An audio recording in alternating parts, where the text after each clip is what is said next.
जराका सुई टंका हस्ते त्रिपुरानी कायनि आजुक थायो लोकसभा चौंमारी दलाई बाथमंकरी खाई चौंमारी आवायजा थोंगोरों बदल यांगो 7 रामनगर विधानसभाओ बाय इलेक्शन बो अंगनानि थांगै दंगो अबनो कितिंगिनो फासालो जयपुर आमजायो बाय इलेक्शन बादायनाय बीजेपी नि कैंडिडेट दीपक मजुमदारनि बखाकनि चौंमारी आवायखा हासनि मन्त्रिअक्रा डॉक्टर मानिक साहातै लुकुरक बाय चौंमारी आवायथानि मालाई कगलाबो साका আমরা সবাই তো জানি যে আমাদের যে উপনির্বাচন রামনগরে হচ্ছে 7 রামনগরে এবং ভারতীয় জনতা পার্টির যাকে আমরা মনোনয়ন দিয়েছি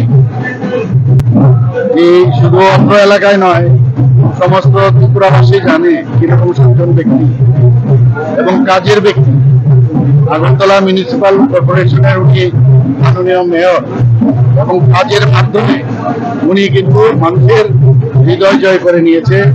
শুধু তাই নয়, ভারতীয় জনতা পার্টির যারা কার্যকর্তারা আছেন, আমাদের যারা সর্ব স্তরের যত কার্যকর্তারা আছেন সবাই কিন্তু উনাকে অত্যন্ত শ্রদ্ধার সাথে দেখেন এবং সেই কারণেই ভারতীয় জনতা পার্টির পক্ষ থেকে উনাকে মনোনয়ন দেওয়া হয়েছে এবং মনোনয়ন পত্র সাবমিটও করা হয়েছে, আপনারা সবাই দেখেছেন।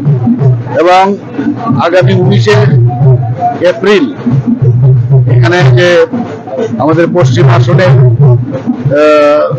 নির্বাচন, সেই নির্বাচনে একসাথেই উপনির্বাচন হবে। আমাদের সবার আদরণীয় প্রিয় সুমুদা যাকে বলতাম সুরজিৎ দত্তর অকাল প্রয়াণের যে শূন্যস্থান, সেই শূন্যস্থান তো পূরণ হওয়ার নয়, কিন্তু আমরা জানি যে দীপক বাবু যে এই জায়গাটা উনি অনেকাংশে যে গ্যাপ আমাদের মধ্যে সৃষ্টি হয়েছে সেই গ্যাপটা উনি পূরণ করতে পারবেন। আজকে গতকালও এখানে একটা নির্বাচনী সভা হয়েছে, সেখানে আপনারা দেখেছেন এখানে বেশ মাইনরিটি সম্প্রদায়ের লোকেরা এখানে বাস করেন এবং তারাও কিন্তু উনাকে সমর্থন জানাচ্ছেন। প্রচুর পরিমাণে লোক বয়সে আজকে আমরা এখানে এসেছি, সমস্ত এই এলাকার যারা মাইনরিটি সম্প্রদায়ের আছেন তাদের প্রতিটা ঘরে যাব, আমরা রোড শো হবে এবং সবার কাছে আবেদন আমরা করবো যে মোদিজি আপনাদের কাছে পাঠিয়েছেন এবং মোদিজি আপনাদের আশীর্বাদ চাইছেন এবং আমি নিশ্চিত পশ্চিম আসনে এবং আমাদের 7 রামনগরে প্রচুর পরিমাণে মানুষ ভোট দেবে এবং ওনাকে জয়যুক্ত করবেন এবং সেই রেজাল্ট আপনারা 4 জুনে আপনারা দেখতে পাবেন।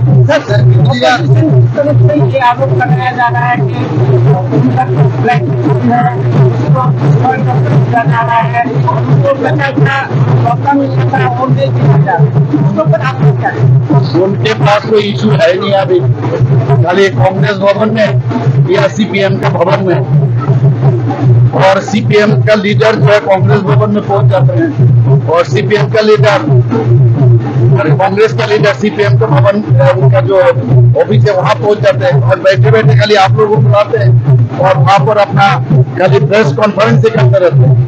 और कहाँ से उनका फेस्टून और ये सब कहाँ से लगाएंगे, उनका फेस्टून में क्या लेके जाएंगे, क्या बताएंगे?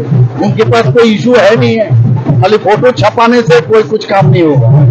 भारतीय जनता पार्टी हमारा मोदी जी का इतना काम है, काम लेके हम लोग सबके सामने जाते हैं। हम लोग इसलिए जाते हैं क्योंकि हमारे पास इतना काम मोदी जी गारंटी का जो काम हमेशा बोलते हैं और गारंटी के साथ काम किया है वो लेके हम लोग जा रहे हैं। साथ ही साथ राज्यों का भी जिस तरह हम लोग बात किए हैं और वो काम किया है ये लेके हम लोग जा रहे हैं। उनके पास फेस्टून का क्या मायने रखता है? ये सब जानबूझकर ये सब इशू बना रहे।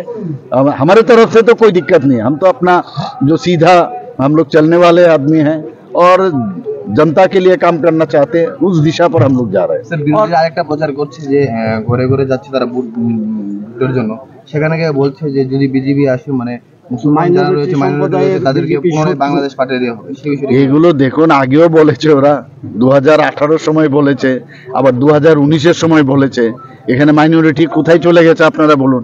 এবং মাইনরিটি সম্প্রদায়ের প্রচুর লোক এখন আমাদের ভারতীয় জনতা পার্টির সাথে যুক্ত হচ্ছে, আমাদের মাইনরিটি মোর্চা ভালো কাজ করছে। সব মানুষ বুঝতে পারছে যে সবকা সাথ সবকা বিকাশ, বিশ্বাস আর প্রয়াস সেটা একমাত্র মোদিজি রাখতে পারবে। এর আগে তো তাছাড়া এই মাইনরিটি সম্প্রদায়ের অনুন্নয়নই ছিল এতদিন ধরে। ওদেরকে গরিব বানিয়ে রাখা হয়েছিল, ভোট বাক্সে পরিণত করেছিল ওরা।